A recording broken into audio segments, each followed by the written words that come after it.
Hey there folks, this is a little tutorial for a back massage technique that we call the can opener that oftentimes there's a little bit of confusion about, so hopefully the details presented here in this tutorial will help to clear up any doubts or confusions.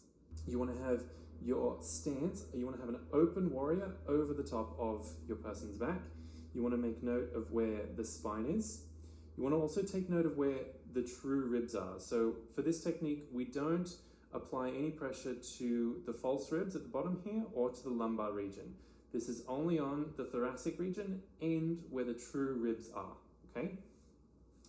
Then we place one hand over the top of the spine with a little bit of a cup so that there's no direct pressure on the spine itself. I also think it's a nice idea to spread the fingers out a little bit more so that you can take more tissue with you when you twist. Then you place the other hand in a similar fashion over the top, keeping in mind that the pressure is on either side of the spine, not on the spine itself. Once you've got a nice grip of the tissue, then you make contact with your warrior leg and your arm, and you send your weight forward in space, using that contact with the arm and the leg to drive the twist.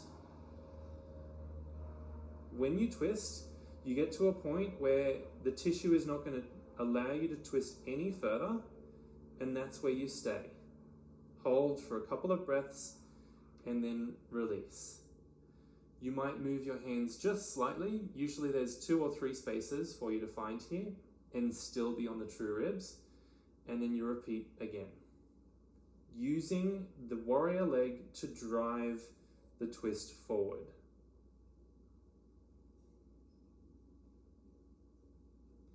To switch directions, you would switch your stance. Put your hands down and switch.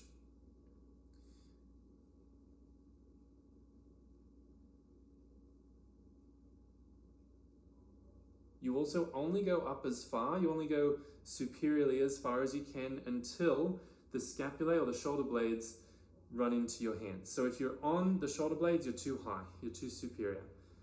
So you move more inferiorly and go ahead again.